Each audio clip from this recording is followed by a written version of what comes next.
Nelson was 2 whole years ago. You needn't remind me. And really, I had no knowledge of his intentions. The audacity of the man. You were 14 years old, asking for your hand in marriage. I'd have refused in any case, since I hardly knew him. The point I'm trying to make, Yes, Papa... darling, I quite understand the point. The point is that my banishment... Banishment, Yes, banishment, Papa. To Miss English's very proper school in Georgetown. Now, girls, we are here to learn propriety and circumspection. Really, Papa, how much propriety and circumspection am I supposed to absorb? It's been almost 2 years now. 2 years of exile in a hothouse. And I'm no hothouse flower. But you're a very pretty one, though. Papa, I care about the real things in the world. Things you deal with all the time. Going back to Georgetown is like moving from the real world to the artificial. There's more reality in 10 minutes in this study than in an entire month at school. And admit it, Papa. You do miss me, don't you? I miss you, yes. I miss your help. Then let me come home, Papa, please. Well, I need to feel useful again. Now, maybe when the next term ends. The term is ending now, Papa. Now, don't rush me, Jessie. I have to think about it a bit. Bit? Does that mean yes? It means...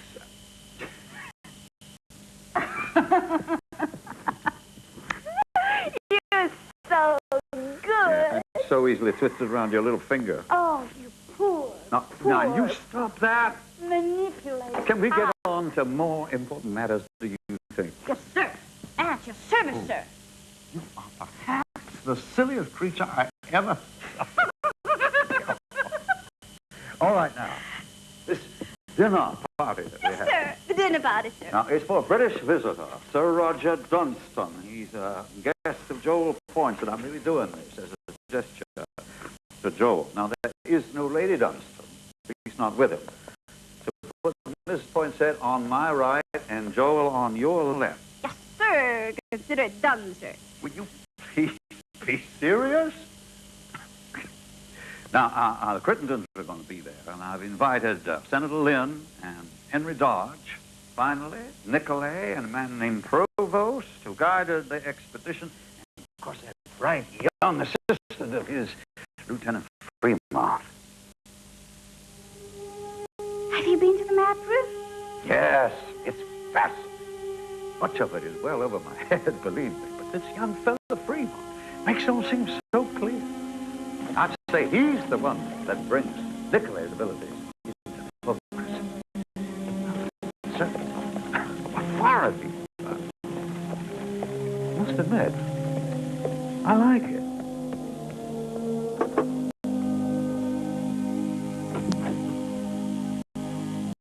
Good evening, Lieutenant. Good evening.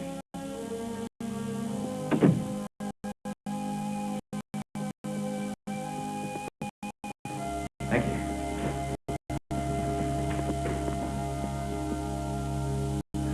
Lieutenant. You're early. I know, about 15 minutes. I couldn't wait to see you again.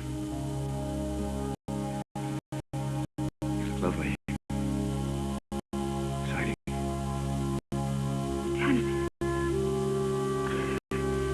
Really would have been formally introduced. Lieutenant John Charles Freemont. That's the same dress you were wearing in St. Louis. Yes. Did you wear it for me tonight? I hardly think that's proper. Did you? Yes, I did. Do you know what I felt that night? Do you know what I said to Mr. Nicolay? I told him I'd finally met the woman I'd been searching for all my life. He was shocked. Do I shock you? I put you on notice, mademoiselle. I am very serious about you. notice. Come on, Luther. Good evening. Marie? How lovely you look. Jessie, my dear. John, how nice to see you. Jessie? Come in, please. Do you know Lieutenant Freemont? Lieutenant Freemont? Lieutenant? How do you do, sir?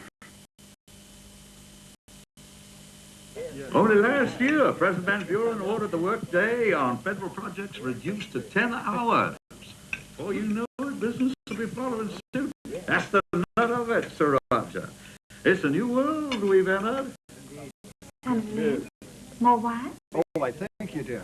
Your father always has the best. She is charming, isn't she? Ma'am?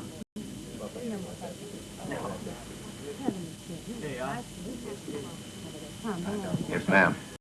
Yes, we did. He is. And tell me, Senator, how many hours do your slaves work? Sir Roger, I don't enjoy talking about slavery, but I will say that this is not a slave household.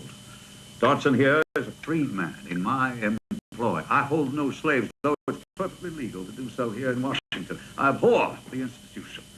Moreover, no one shall take this question lightly. The division of North and South into ever more adamant groups represents the greatest of all threats to this union. Papa, slavery makes bad table talk. Indeed it does.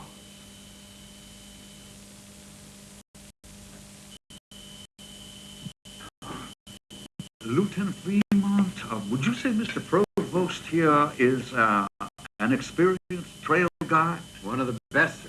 Indeed he is. Mr. Provost, suppose and I were planning a little journey west. West? Where? There's a lot of west out there, sir.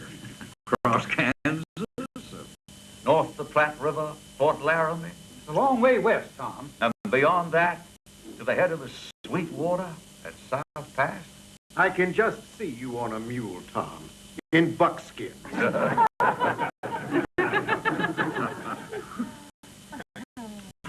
long would such a trip take, Mr. Provost? Doing exactly what, sir? Wandering around, looking at Indians and public? Mapping the route? 5, 6 months. Depending on what you might run into. And why would you wish such a map, Senator? For the sake of convenience, shall we say? The convenience of an adventure further west to California, for example, or Oregon? Has anybody heard me mention Oregon? May I remind you, sir, that Oregon is British territory. No, it is not British territory. It is jointly held under treaty by the United States and Great Britain. Equal rights, sir, by force of discovery. Oh, yes. Yes, I know the treaty. Only too well, in fact. But as a practical matter, Britain holds Oregon by occupying it, sir. Only for the moment, sir. And what does that mean?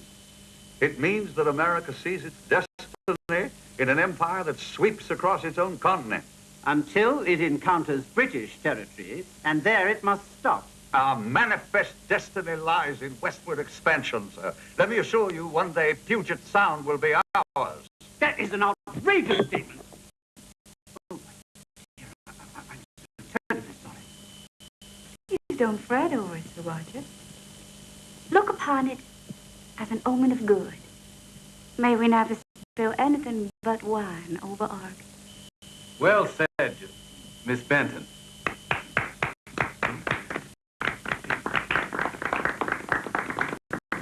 Cook has made the most sinful dessert. So, Dodson, would you clear, please? This isn't the most orthodox way of offering a man a commission, but what about it? Can you give me a map to South Pass? Oui, bien sûr. I assure you, we will give you a map that anyone can follow.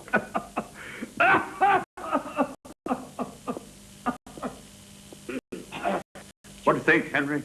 We do it through the topo engineers, of course. Would 30,000 cover the cost? Give or take a penny or two. Oh, that would be more than enough.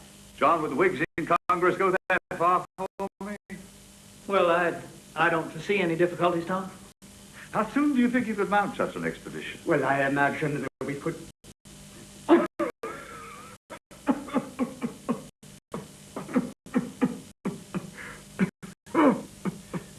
Are you well enough to lead such an arduous expedition?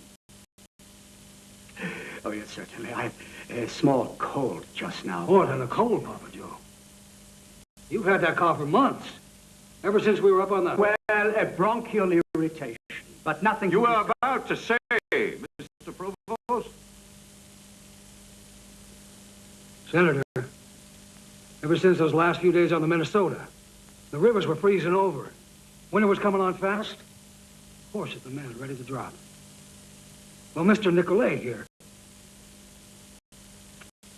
Well, there ain't any other way to put it.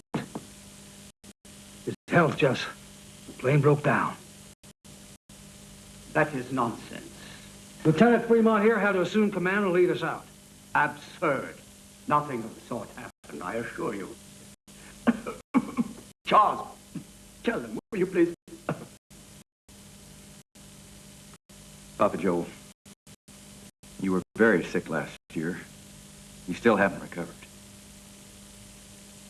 That is a vicious lie. Vicious and untrue. You were impatient to return. I humored you. Papa Joe, please. If you lead this new expedition, we'll be burying you on the way. Ambition. What you see here, gentlemen, is ambition. Yes. He wants to lead the expedition himself. Gentlemen, I have no such intention. What we have here is a hungry young man. Huh?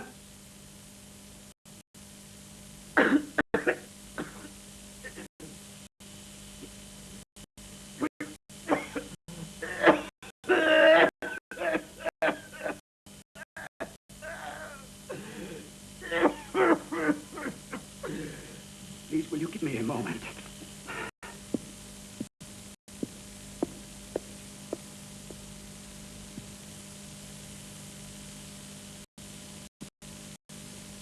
Lieutenant, will you lead the expedition?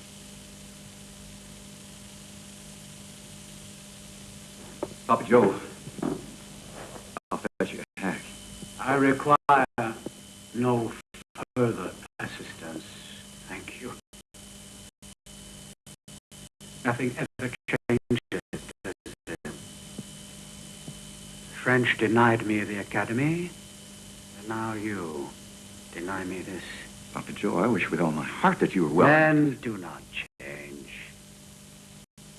Hungry men, huh? Do not change.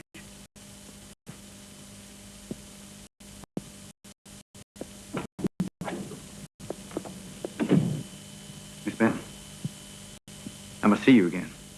Yes, but... As soon as possible. They've asked me to lead this expedition. That means I'll be leaving soon. Leaving? May I ask for your father's permission to call on you? Yes, I have. Provided he doesn't slow. Jessie, come say goodnight to our guests. Of course, Father. Good night. Give it worth.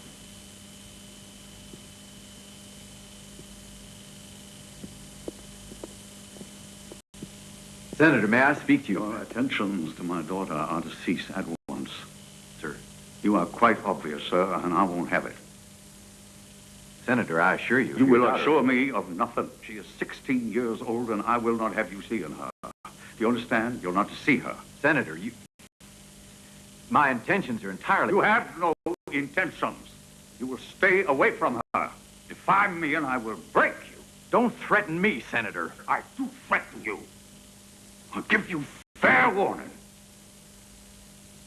Good night, Lieutenant.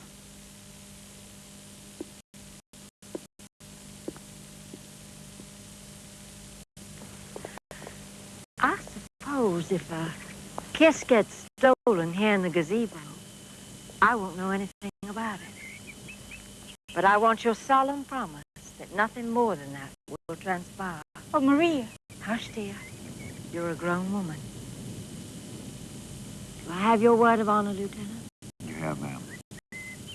Very well. Now, if you'll excuse me, I have some errands to run.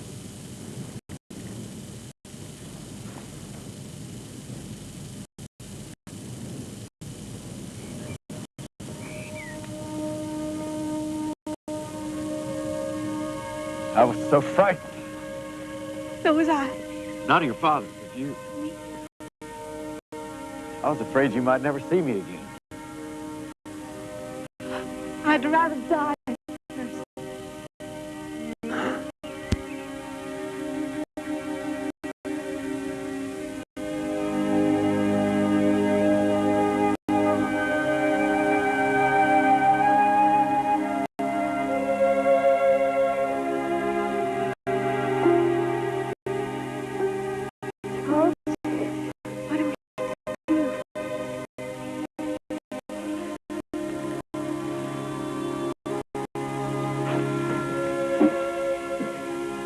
Jessie? I know he likes you. Just together he doesn't like. I'll speak to him tomorrow. It's the only way. No, you must. He'd be furious. Jessie. I love you. I love you. Well, then I'll speak to him. No, Charles. You must not yet, please. Why? I understand my father the way no one else does. You must promise. We can keep seeing each other here. Maria will let us. Charles? Please give it a little more time, won't you?